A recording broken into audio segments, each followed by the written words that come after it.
Góðan dag, ég heiti María Hólm og ég kenni heitt Vinyasa hér hjá Sólum.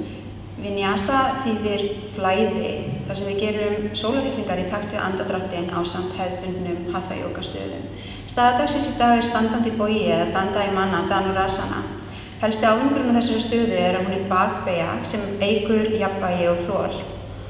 Hún byggir upp styrk í standandi fætinum og ökkla ásamt því að hún eykur hreyfanleika í hrygg og opnar axlir.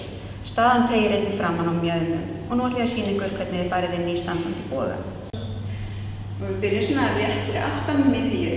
Dragðu djúpt inn andann, lyftu höndunum upp fyrir ofan höfuð. Leiðu vinstri hendinni að síga niður í mitti, lói snýr upp þumallinn aftur lóna, efri hendinni vísa beint fram. Þú ætlar að halda hægri hendinni í línu við augað hægra megin allan tíman. Hægri hendinni er örinn í boganum sem við erum að fara að búa til. Leiðu svo vinstri hendinni að síga niður, lóin snýr að hliðarveggnum og gríptu þannig annaðhvort innan á ökkla eða rist. Byrjaðu með hnén saman, gefðu þið bara tíma til þess að finna jafnvægið. Bara svo rólega að spyrna hægri fætinum inn í vinstri fætinum inn í vinstri hendina og teygja hægri hendina beint fram. Bindið fastan punkt að horfa á fingurgómana. Vinstri öxlina opnast, ræðu vinstra hnéð inn í miðjuna og bara beina tánum upp í áttina að loftinu.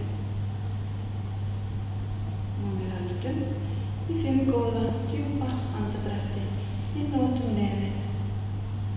Lósið svo vinstri fótinn niður, komið með hendur niður með hliðum, dragðu djúpt inn andann og anda frá. Og þá komið að þér að senda ykkur mynd að dandayamana dhanurasana á Sólir Yoga, merkt hashtaginu Sólir Yoga áskorun.